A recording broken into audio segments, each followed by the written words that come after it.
Okay, example 4g, we're determining the exact value here. So we have just two trig ratios and then we're gonna multiply them. So we'll find them first both individually. So 4 pi by 3 is in quadrant 3. Easier way to figure that out is I know that 3 pi by 3 is pi, so one more would get me to quadrant 3. So I'm gonna label quadrant 3 beside that. So in quadrant 3, cos is negative. So I'm going to put my negative number in there. Then my reference angle is pi by 3. So I'm going to look at my triangle here and it will be adjacent over hypotenuse. So this is negative 1/2. 5 pi by 6. If you want, now we'll look at this as like, well, maybe I'll do it beside here. It's close to 6 pi by 6. In fact, it's one less. So it is in quadrant 2. So in quadrant 2, now this cosecant reciprocal of sine. So in quadrant 2, sine is positive. So I'll just put a little plus sign so we know, remember we talked about that. Our reference angle is pi by 6.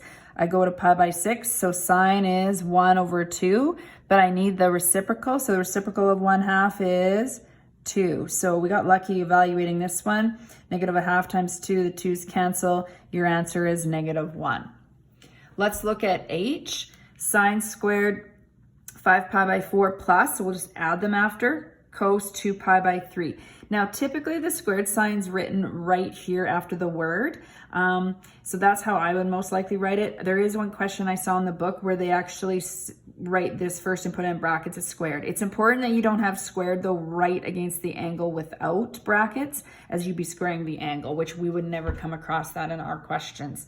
So let's look at this. Quadrants. 5 pi by 4 is close to where pi is. Pi is 4 pi by 4, so one more would be quadrant 3. So in quadrant 3, sine is negative. Now, pi by 4 is a reference angle, 5 pi by 4 is reference angle is pi by 4, so opposite of hypotenuse is √2/2. You might not need that triangle, and then we're going to square that value. Okay, add cos 2 pi by 3. So again, think where pi is. 3 pi by 3, one less would be quadrant 2. I also like to think about this as 2/3 of the way to pi. So it's hard to see that. I'm just going to rewrite that for you. Quadrant 2. So in quadrant 2, cos is negative as well. So we're going to put in the negative. I go to the pi by 3 triangle. I'll have to just move my camera up here a little bit. So cos is adjacent over hypotenuse, so 1/2.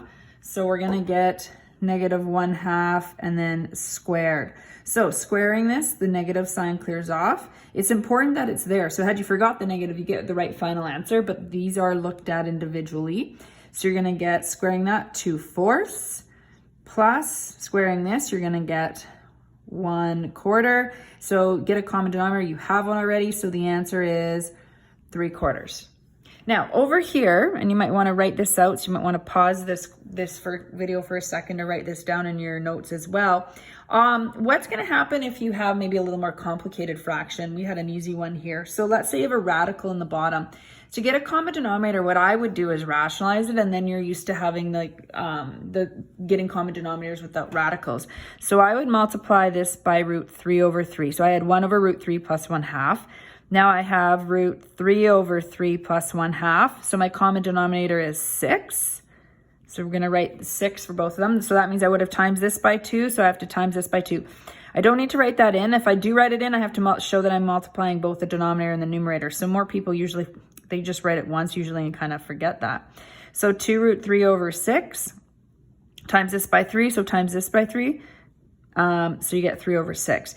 Now you've got a common denominator, so you put it all over one denominator. 2√3 plus 3. You can't combine that. To combine, you would need like radicals, like 3√3, for example. So this just now is written all as one fraction. So you may see answers like that in these kinds of questions too.